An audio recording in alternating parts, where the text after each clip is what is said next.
What happens when a gate agent's snap judgment collides with a power she could never have imagined?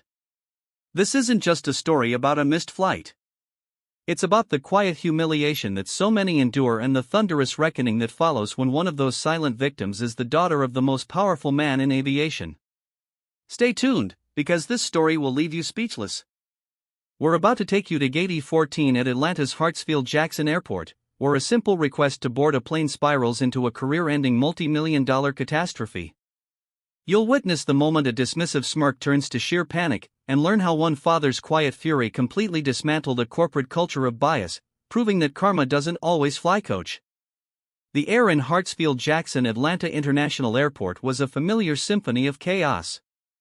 The low hum of thousands of conversations, the rhythmic squeak of rolling luggage wheels on linoleum, the distant distorted announcements of final boarding calls. It was the sound of a world in motion. Dr. Zara Malalari, however, was a small island of stillness in this frantic sea.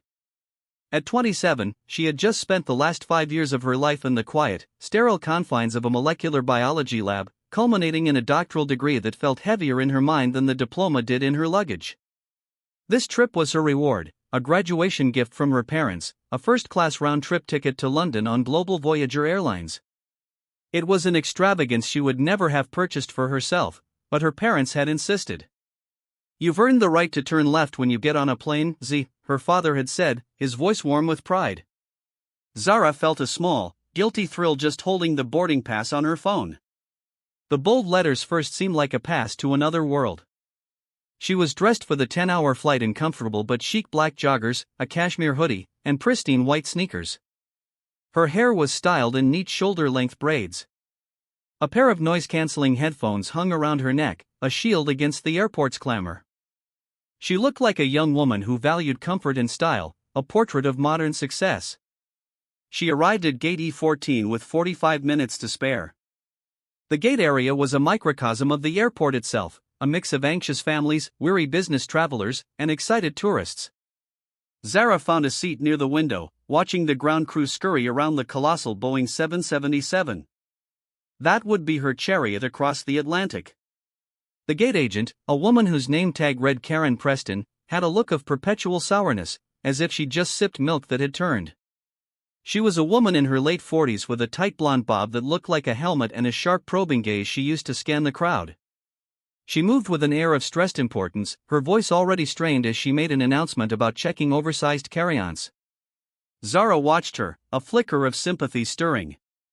It had to be a stressful job, being the sole authority figure for hundreds of anxious people. Finally, the moment arrived. Karen's voice cut through the air, sharp and impatient. "We will now begin boarding Global Voyager Flight 22 to London Heathrow. We invite our active duty military personnel and anyone needing special assistance to pre-board at this time."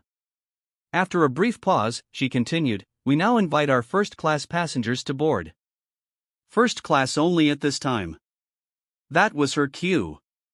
Zara stood, took a deep breath, and joined the short line of 4 other people forming at the boarding lane. In front of her was a man in a tailored suit and a couple in their 60s who looked like they lived on a golf course. No one paid her any mind. When it was her turn, Zara smiled politely and held out her phone to the scanner. Karen Preston's eyes flickered from the phone screen to Zara's face and then did a slow, deliberate sweep of her outfit from her sneakers up to her braided hair. A tiny, almost imperceptible frown line deepened between her brows. "This is for first-class boarding only, ma'am," she said, her voice dripping with condescension. Zara's smile faltered. "Yes, I know. I'm in first class." Karen didn't look at the phone again. She kept her eyes on Zara. "The line for general boarding will be called in a little while. You'll need to step aside." The implication was as clear as it was insulting. Zara felt a hot flush of anger creep up her neck, but she fought to keep her voice even. This was a classic test. She'd faced them her whole life. "I think you'll find that my ticket is for seat 3A, Zara said calmly, tapping her phone screen to make it brighter. "It's first class. You can see it right there." The man in the suit behind her shifted his weight impatiently. The couple peered around him. Their curiosity piqued. Karen let out an exaggerated sigh as if dealing with a willfully ignorant child. She took the phone from Zara's hand, her painted nails clicking on the glass. She squinted at it, then looked back at Zara. Sometimes people buy economy tickets and get in the wrong line by mistake. It's okay, she said, her tone suggesting Zara was too simple to understand. I didn't make a mistake, Zara said, her voice a little firmer now. I'm in seat 3A. Please just scan the ticket. Karen's lips tightened into a thin, bloodless line. It was as if Zara's refusal to be dismissed and patronized was a personal affront. She was challenging her authority, her judgment. I'm going to need to see some identification, Karen snapped, holding the phone hostage and the credit card used to purchase this ticket. Zara's jaw tightened. This was absurd. No one else had been asked for this. My ID is in my bag, but why? The name on the ticket is Zara Maliri. My face is right here.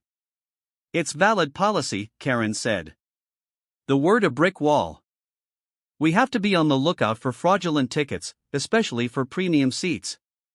The unspoken words, especially for people like you, hung in the air, thick and suffocating.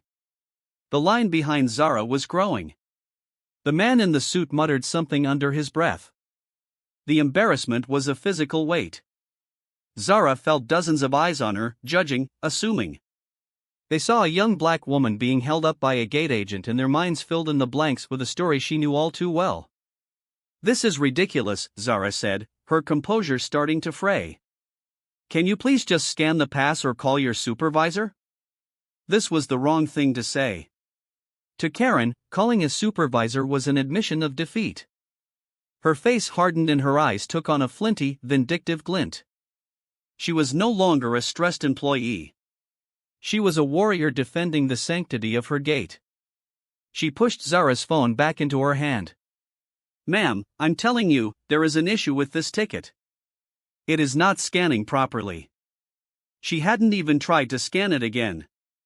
You are holding up the line for our legitimate first-class passengers.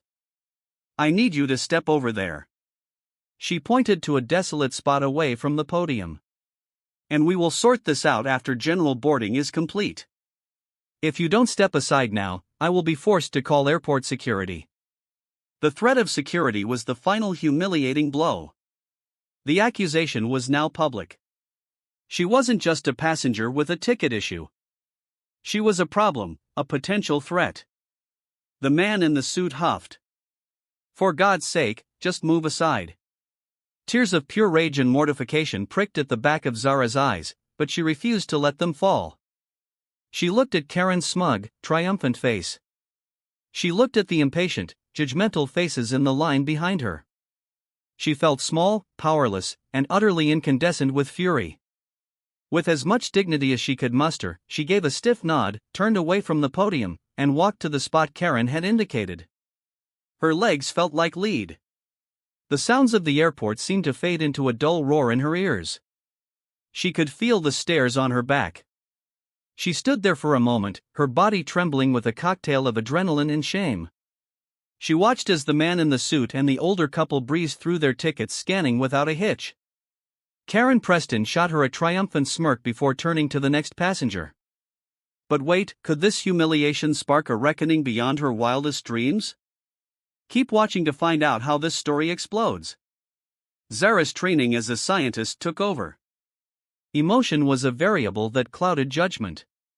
She needed to control the variables, collect data, and proceed logically. She took a deep shuddering breath to calm the storm inside her. Her father's words echoed in her mind, not from his recent proud pronouncement, but from a lifetime of advice on how to navigate a world that would often see her as she was seen today. Stay calm, Z, don't let them make you the aggressor. Be smarter. Be more prepared. And if that fails, you call me. She pulled her phone from her pocket. Her hands were shaking, but she forced her fingers to be steady. She didn't search for the airline's customer service number. She didn't open Twitter to fire off an angry tweet. She went to her favorites and pressed the first name on the list. Dad. It rang once, twice. Hey, Zbug. You at the gate? Ready to fly in style? His voice was a warm, familiar blanket. The sound of his voice, so full of love and pride, nearly broke her. The tears she'd held back now threatened to spill over. "Dad," she whispered, her voice cracking. "I have a problem." Marcus Mullally was in a sterile windowless conference room in the FAA's Southern Region headquarters, a nondescript office building just a few miles from the airport. He was sitting at the head of a long table, listening to a presentation on runway incursion data. The charts were dense, the coffee was lukewarm, and the meeting had been dragging on for 2 hours. He was the Deputy Administrator for Aviation Safety for the entire Federal Aviation Administration. His days were a meticulous dance of regulations, risk assessments, and bureaucratic maneuvering. He was a man who lived and breathed the cold, hard data of aviation. His phone, set to vibrate, buzzed quietly on the table beside his leather-bound notebook. He glanced at the screen. Zbug. His entire demeanor shifted. The stoic authoritative mask of the deputy administrator dissolved, replaced by the unguarded warmth of a father. He held up a hand, gracefully interrupting the presenter. "Gentlemen, please excuse me for one moment. I need to take this," he said, his voice calm, but with an undertone that left no room for objection. He stood and stepped out into the quiet hallway, the heavy conference room door clicking shut behind him. "Hey, Zbug, you at the gate, ready to fly in style?" The response he received was not the excited chatter he expected. It was a single word, small and broken. "Dad." Every parental alarm in Marcus' body went on high alert. He could hear the tremble in his daughter's voice, the forced control holding back a flood of emotion. "I have a problem." Marcus' back straightened. The fatherly warmth was instantly encased in a layer of cool, protective steel. "What's wrong? Are you hurt? Are you safe?" I'm safe," Zara said, and he could hear her take a deep, steadying breath. He had taught her that. "But they won't let me on the plane. The gate agent," she said, "my ticket is fraudulent. She threatened to call security on me." Marcus closed his eyes for a brief second. A familiar glacial anger began to form deep in his gut. It was an anger he had known his whole life, an anger he had to meticulously control. It was the anger of seeing his brilliant, accomplished daughter reduced to a stereotype by someone with a uniform and a sliver of power. "Okay, Zara, listen to me very carefully," he said, his voice low and even, a stark contrast to the fury building inside him. "What is your gate number?" "E14, Global Voyager to Heathrow." "And the agent's name?" "Karen Preston." "It's on her name tag." "Good girl. Now I want you to stay exactly where you are.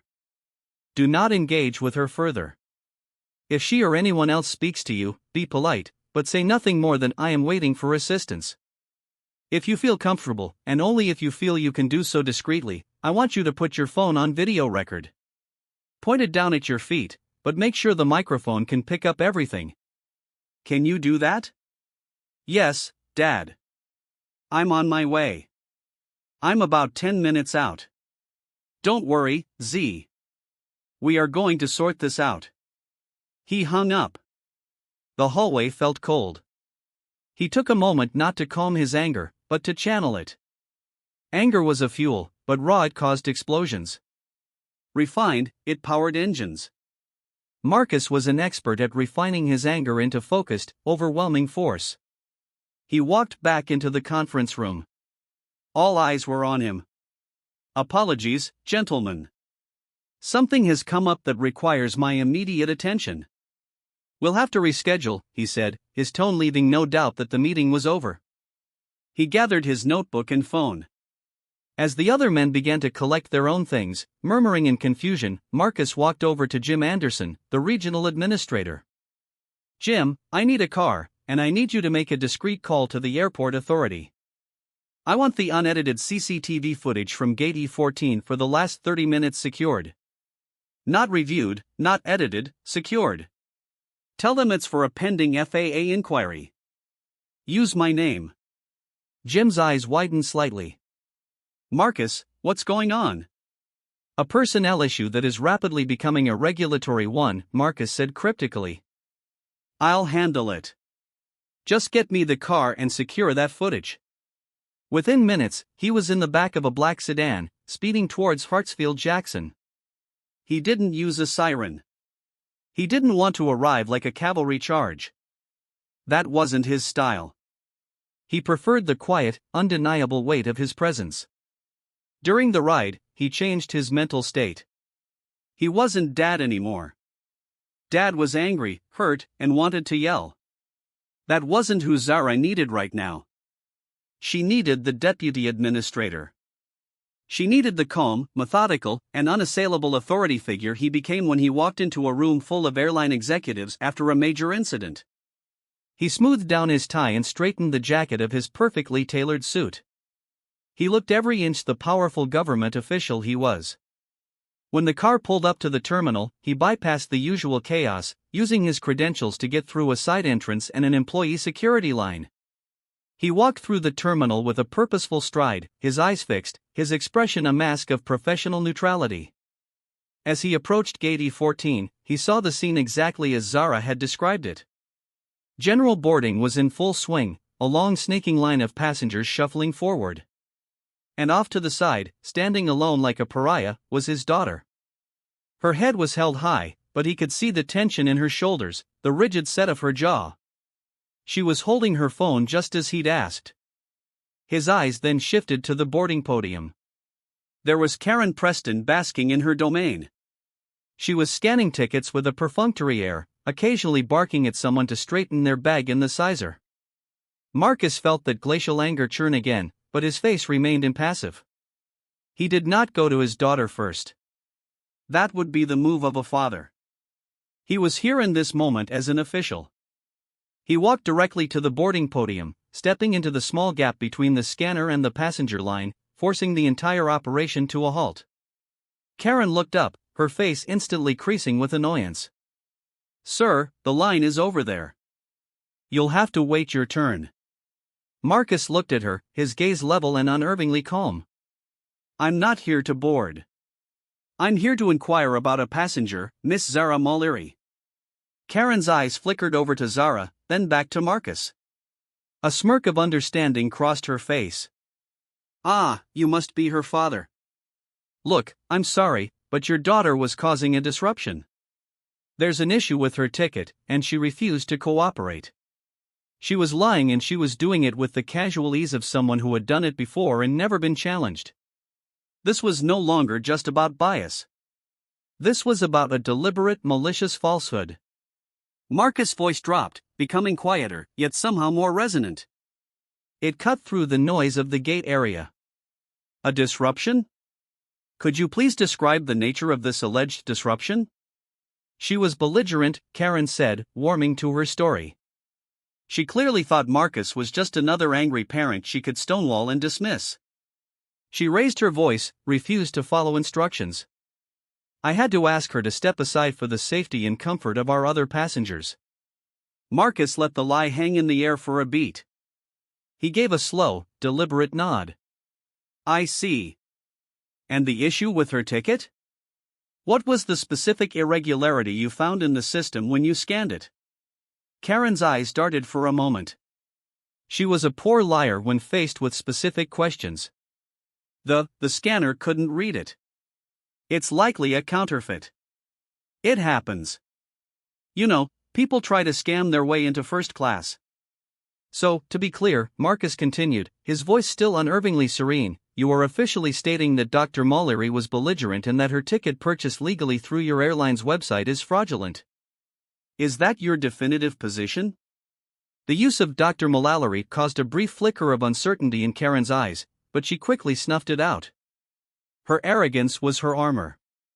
"Yes, that's the situation," she said firmly. "I have a plane to board. If you and your daughter want to file a complaint, you can do so on the airline's website." She waved a dismissive hand, turning back towards the passenger she had been ignoring. Karen Preston had just made the biggest mistake of her professional life. She had lied. She had doubled down on the lie, and she had done it to a man who had the power to bring the full weight of federal oversight down upon her and her airline. Feeling cornered, but still clinging to her perceived authority, Karen picked up the phone at her podium. David, she said into the receiver, her voice loud enough for Marcus to hear. I have a situation at E14. A couple of passengers are becoming aggressive. You might want to get down here. She thought she was calling for backup. She had no idea she was just summoning another witness to her own immolation. David Chen, the Global Voyager Station supervisor, arrived 5 minutes later. He was a man who moved with the practiced harried energy of someone who spent his days putting out fires. He was dressed in a slightly better fitting suit than the other employees, but his tie was askew, and there was a sheen of sweat on his forehead. His default setting was de-escalation. His job was to make problems go away as quickly and quietly as possible, usually in the airline's favor. He approached the scene with a placating smile already fixed on his face. He saw a well-dressed man in a tense standoff with his best, if most difficult, gate agent, and a young woman standing sullenly to the side. A standard gate dispute. All right, what seems to be the trouble here? David asked, his voice projecting an air of reasonable authority. He directed the question to Marcus, correctly identifying him as the focal point of the conflict. Karen jumped in before Marcus could speak. David, thank goodness.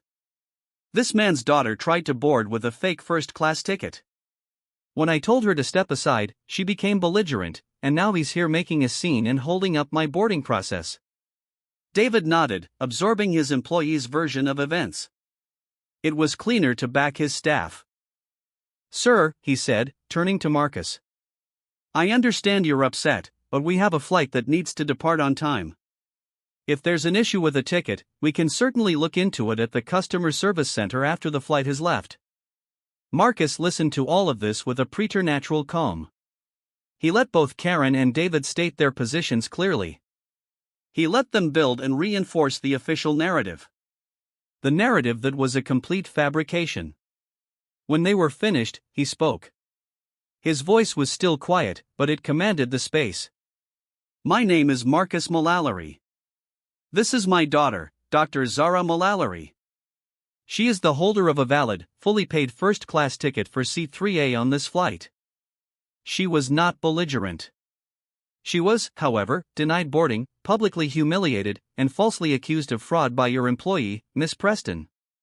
He paused, letting the words sink in. He could see from the corner of his eye that Zara had her phone angled perfectly. The small red dot of the recording icon, a silent witness. David Chen's professional smile tightened. Sir, that's a very serious accusation. Karen is one of our most experienced agents. She stated the ticket wouldn't scan and that your daughter was causing a disruption. And she is mistaken on both counts, Marcus said flatly. The truth is, Miss Preston never attempted to scan the ticket in the first place. She made a judgment based on my daughter's appearance and concocted a story to justify it. A story she has now repeated to you. Karen, emboldened by her supervisor's presence, scoffed. That is not true. I did try to scan it, and she was being aggressive. This was the moment, the pivot point. Marcus had given them every opportunity to reverse course, to ask the right questions, to simply do their jobs. They had refused. Now the quiet inquiry was over. The unveiling was about to begin. Marcus looked from Karen's defiant face to David's weary, dismissive one. He reached slowly into the inside pocket of his suit jacket. For a fleeting second, a flicker of alarm crossed David's face. The primal fear of an unknown confrontation. But Marcus didn't pull out a wallet or a phone. He retrieved a slim black leather case. He flipped it open with a practiced flick of his wrist. Inside, nestled against dark blue velvet, was a gold badge and a photo ID. The eagle emblem of the United States government gleamed under the harsh fluorescent lights of the terminal. He held it up for David Chen to see. He didn't flash it. He presented it, holding it steady so the words were clear. I am Marcus Mullally, he said, his voice now imbued with an unmistakable weight of power. I am the Deputy Administrator for Aviation Safety with the Federal Aviation Administration. And while my daughter's treatment is a personal matter, your employee's fabrication of events, your airline's failure to follow basic procedure and the potential violation of federal anti-discrimination statutes are now an official one. The change in the atmosphere was instantaneous and absolute. It was as if a vacuum had sucked all the sound and air out of the immediate vicinity of Gate E14. David Chen's face went from ruddy and stressed to a ghostly mottled white. His eyes bulged as he read the credentials, his brain struggling to process the cataclysmic turn of events. He looked from the badge to Marcus's face, and for the first time, he truly saw him. Not as an angry parent, but as one of the most powerful regulators in the global aviation industry. A man who could ground fleets, levy million-dollar fines, and end careers with a single report. Karen Preston was frozen. The smugness on her face had shattered, replaced by a mask of pure, unadulterated terror. The color drained from her cheeks. Her mouth opened slightly, but no sound came out. She looked at Marcus as if he had just revealed himself to be a phantom. Now, Marcus continued, his voice cold and precise as a scalpel. He snapped the credential case shut and returned it to his pocket. Let's stop talking about what people claim happened and let's look at the data. Mr. Chen, you will take me to your local operations console. We are going to pull the complete unedited system logs for this boarding pass. Then we are going to review the unedited timestamped CCTV footage from this gate which my office has already requested be preserved. Are we clear? David Chen could only nod, his Adam's apple bobbing in his throat. He looked at Karen with an expression of utter betrayal and fury. She had not brought him a simple problem. She had brought him an apocalypse.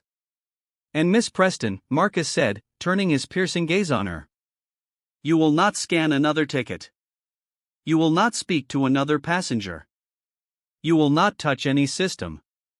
You will stand right here and wait for us. Your workday is over. Without waiting for a response, Marcus gestured for David Chen to lead the way. The supervisor, now looking like a man being led to the gallows, turned and began to walk briskly away from the gate, his posture a portrait of defeat. Marcus paused and walked over to his daughter. The official mask fell away for a moment, and he was just a father. He put a hand on her shoulder. You okay, Zbug? He asked softly. Zara looked from the shell-shocked face of Karen Preston to the retreating back of the supervisor, then up at her dad. A single tear, one of anger and vindication, finally escaped and traced a path down her cheek. She nodded, unable to speak. Good, he said, giving her shoulder a firm squeeze. It's almost over. He then turned and followed David Chen, leaving Karen Preston standing alone at the podium. The long line of passengers stared at her, no longer with impatience, but with a mixture of awe and morbid curiosity. She was a statue of hubris, standing amidst the ruins of her own making, waiting for the inevitable judgment to fall. The walk to the Global Voyager Station operations room was silent and fraught with tension. David Chen led the way, his stride no longer harried, but stiff, like a man marching into a court-martial. Marcus followed a few paces behind, his calm demeanor now more menacing than any outburst could ever be. The operations room was a cramped, chaotic space filled with monitors displaying flight statuses, weather patterns, and crew schedules. A frazzled-looking operations manager looked up as they entered, his expression turning to confusion as he saw his supervisor's ashen face. David, what's going on? E14 just called, said boarding has stopped. David ignored him.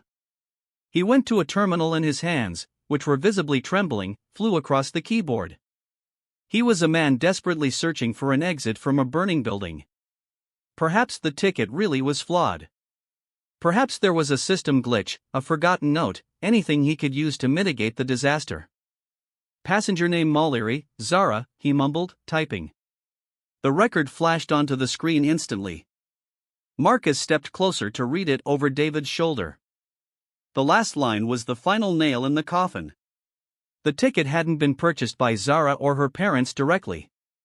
It had been booked through the FAA's own corporate travel portal, a courtesy Marcus extended to his family for official or celebratory travel using his own accumulated personal travel funds within the system. It was an ironclad top-tier booking that was as legitimate as the plane itself. David Chen made a small strangled sound in the back of his throat. He stared at the screen at the words Federal Aviation Administration as if they were a death sentence. He now understood that this wasn't just the deputy administrator on a personal crusade. The FAA itself was the aggrieved customer. "Now let's check the gate scan logs for this ticket number," Marcus said, his voice flat.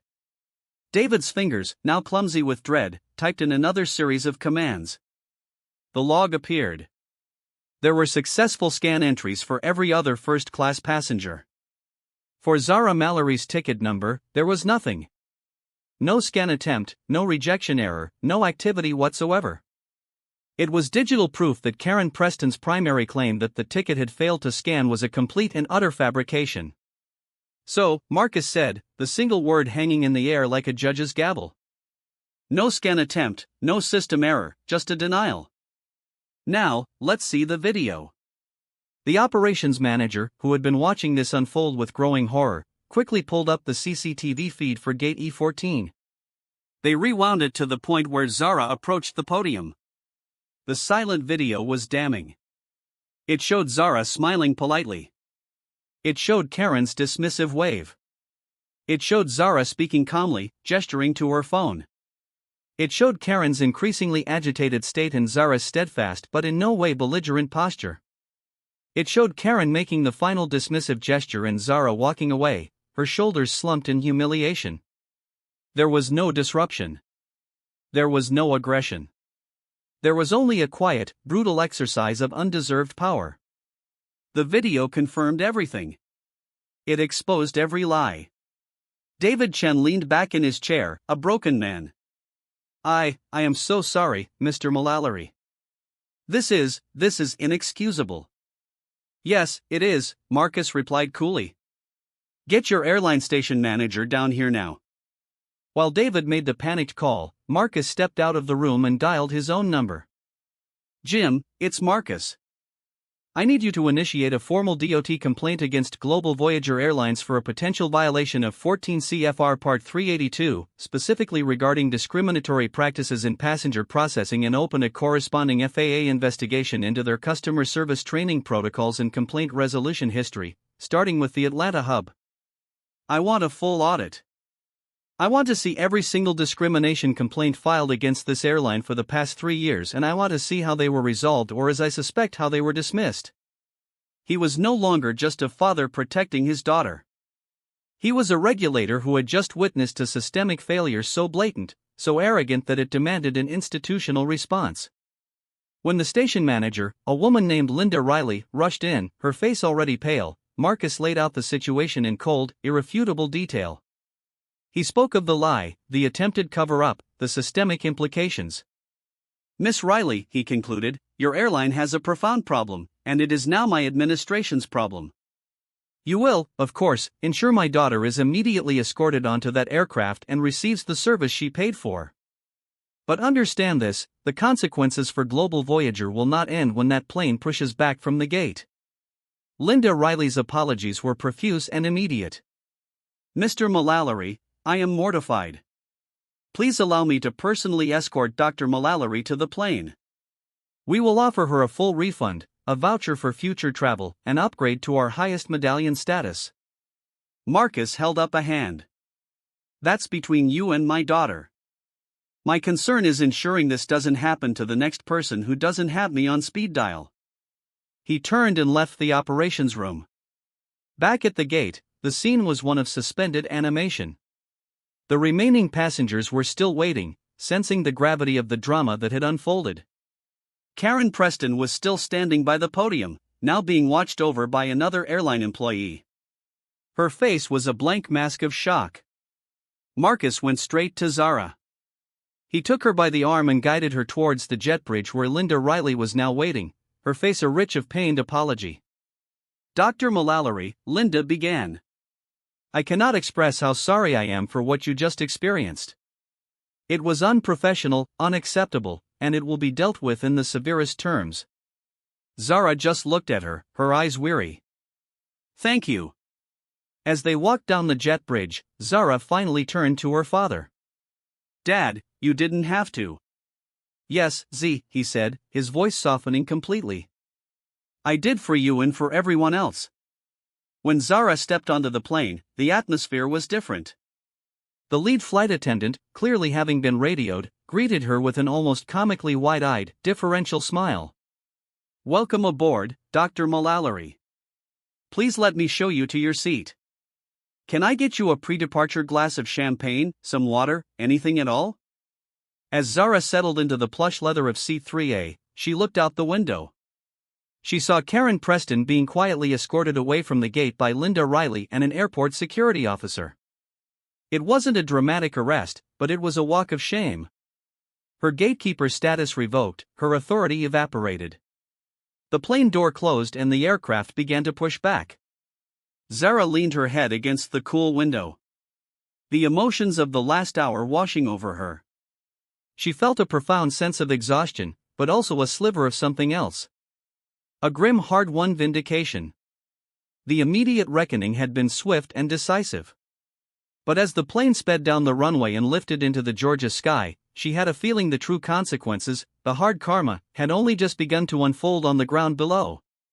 In the days and weeks that followed, the incident at Gate E14 ceased to be a personal matter and metastasized into a corporate and regulatory crisis for global Voyager Airlines. Marcus Mullally was true to his word. The consequences did not end when Flight 22 departed. In fact, that departure was merely the opening shot in a war that global Voyager was completely unprepared to fight. The first domino to fall was predictably Karen Preston. She was suspended immediately, and after a perfunctory internal investigation that consisted primarily of viewing the damning CCTV footage and system logs, she was terminated for gross misconduct in violation of company policy and federal regulations. Desperate and defiant, Karen hired a lawyer and filed a wrongful termination lawsuit. Her claim was that she was a diligent employee being made a scapegoat for a powerful government official throwing his weight around. The lawsuit was her final fatal miscalculation. It moved the affair from the private domain of a corporate HR file into the public record. Global Voyager's legal team, forced into discovery, had to produce the video. The silent, grainy footage of her disdainful looks, her refusal to scan the ticket, and Zara's calm demeanor was played in a deposition. Her own lies transcribed from her conversation with David Chen and Marcus Mullally were read back to her. The lawsuit was summarily dismissed, with the judge making a pointed remark about the frivolous nature of the claim. Karen Preston was not only unemployed, she was now unemployable. Her name was blacklisted throughout the tightly knit airline industry, a permanent pariah. The next domino was David Chen, the supervisor. The FAA audit that Marcus had ordered began its work with relentless efficiency. Investigators armed with subpoenas and the full authority of the federal government descended on the Atlanta hub. They weren't just looking for one bad apple. They were inspecting the entire orchard. They started with the formal complaint history. As Marcus had suspected, they unearthed a disturbing pattern. Over the previous 3 years, more than 24 formal discrimination complaints had been filed by passengers at the Atlanta hub. These complaints, primarily from minority travelers, detailed strikingly similar experiences: being unfairly singled out for extra scrutiny, being accused of holding fraudulent tickets, or being treated with open hostility by gate staff. And at the bottom of nearly every single closure report was the signature of David Chen. His method was consistent. He would interview the employee who would invariably claim the passenger was disruptive or non-compliant. He would then close the case with the finding customer service issue, employee followed protocol. He had systematically buried a mountain of evidence, creating a culture where employees like Karen Preston felt not only safe but empowered to act on their biases. He hadn't just failed to manage his team. He had actively enabled them. He was fired not just for his role in the Zara Mullally incident, but for his systemic failure of oversight and his role in fostering a discriminatory environment. But Marcus Mullally's investigation had a much larger target than 2 disgruntled employees. He was aiming for the system itself. The audit team dug deeper, pulling training manuals, internal communications, and corporate policy documents. They found that Global Voyager's customer service training was woefully inadequate. It focused almost exclusively on operational efficiency, boarding times, on-time departures, and ancillary revenue, with only a single generic PowerPoint slide on diversity and inclusion. There were no robust protocols for de-escalation, no meaningful training on implicit bias, and no clear impartial process for a passenger to appeal a gate agent's decision in real time. The final report from the FAA's Office of Civil Rights landed on the CEO of Global Voyager's desk like a bomb. It was a scathing multi-page indictment of the airline's culture. It detailed in excruciating and legally actionable detail a pattern of behavior that constituted a systemic violation of the Air Carrier Access Act and other federal anti-discrimination statutes. The cascade of karma was now about to hit the company's bottom line. Armed with the FAA report, the U.S. Department of Transportation, DOT, moved in. They bypassed a warning and went straight for the jugular. Global Voyager Airlines was hit with a staggering fine, $2.5 million. It was one of the largest penalties ever levied against an airline for discriminatory practices. The press release from the DOT was brutal, explicitly referencing a pattern of conduct, particularly at its Atlanta hub, that resulted in the repeated mistreatment of passengers based on their race. The financial hit was bad, but the reputational damage was catastrophic. The story, now backed by a federal investigation and a massive fine, was picked up by national news outlets. The narrative was irresistible, a powerful gate agent's racist actions exposed by the victim's father, who just happened to be the head of aviation safety. It was a story of hubris and comeuppance that played out on the nightly news and went viral across social media. Global Voyager stock price took a significant hit. Passengers, particularly minority travelers, began publicly boycotting the airline. The final and perhaps most painful piece of karma was the consent decree. To avoid further legal action and even more crippling fines, Global Voyager was forced to sign a legally binding agreement with the FAA and the DOT. This wasn't a suggestion, it was a mandate. The consent decree required a complete top-to-bottom overhaul of their entire customer service and gate agent training program nationwide. The new curriculum, which had to be designed by outside experts and approved by the FAA's Office of Civil Rights, would heavily focus on implicit bias, de-escalation techniques, and cultural sensitivity. Furthermore, the airline was required to implement a new transparent complaint resolution system. A passenger accused of having a fraudulent ticket or being disruptive at the gate now had the right to an immediate on-the-spot review by a specially trained centrally located supervisor via video call, removing the final authority from the lone gate agent. And the most humiliating part for the airline, for the next 5 years they would be subject to quarterly audits and spot checks by the FAA to ensure compliance. The federal government would be embedded in their operations, watching their every move. The reign of gatekeepers like Karen Preston was officially over, dismantled and replaced by a system of accountability. All because of what happened during 10 minutes of boarding at Gate E14. 6 months later, the London rain tapped a gentle rhythmic beat against the window of Zara's small flat in South Kensington. The city's grey sky was a stark contrast to the vibrant, chaotic energy of Atlanta, a place that now felt a world away. Zara was thriving. Her postdoctoral research at Imperial College was challenging and exhilarating. She was building a new life, one defined by her work and her future, not by the 10 minutes of humiliation that had threatened to define her past. The incident still lingered in her mind, not as a raw wound, but as a scar that served as a reminder. It had been about so much more than a first-class seat. It had been about dignity. It was about the exhausting lifelong burden of having to constantly prove your worth, your legitimacy, your very presence in spaces where others take their belonging for an absolute given. She had won that day, but she was acutely aware of how easily the outcome could have been different. What if her father had been a plumber, a teacher, or a doctor instead of the deputy administrator of the FAA? The injustice would have been the same, but the outcome would have been a dismissed complaint and a bitter memory.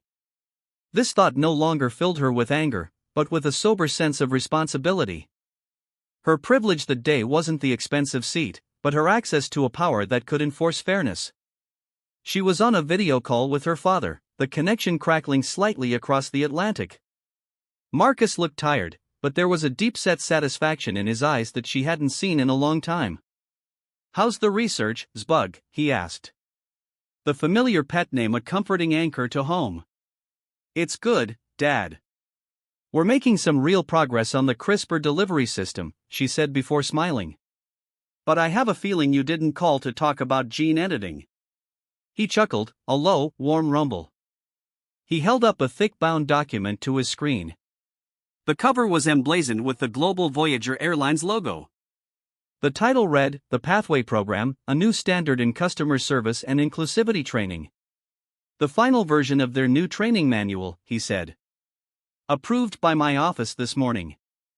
It's being rolled out to all 15,000 of their customer-facing employees starting next week. Zara knew what this document represented. It was the fruit of the consent decree, the tangible result of the whole ordeal. It was policy born from pain. Does it have anything good in it?" she asked tentatively. "It's a revolution for them," Marcus said, his voice laced with pride. "Hours of mandatory training on implicit bias, role-playing scenarios based on real-life complaints, including a very specific one about a young black woman with a valid first-class ticket. A new rule called the third-party verification protocol for any disputed travel document. They can't just make a call on their own anymore." He paused, a rare small smile playing on his lips. Internally, the scuttlebutt is that the employees have given the new protocol a nickname. They're calling it the Mallory Accord. Zara felt a lump form in her throat. The Mallory Accord. It wasn't just punishment. It was a permanent systemic change. It was a shield that would now hopefully protect countless others. The karma hadn't just been hard.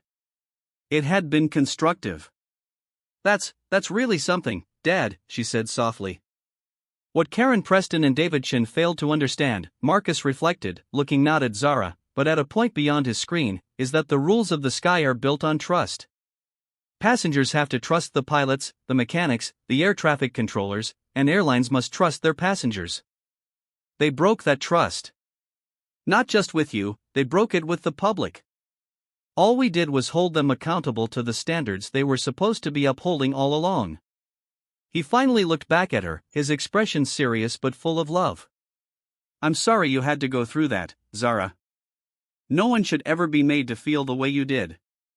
"I know, Dad," she replied, her voice thick with emotion. "But I'm glad you were there to do something about it, not just for me, for everyone."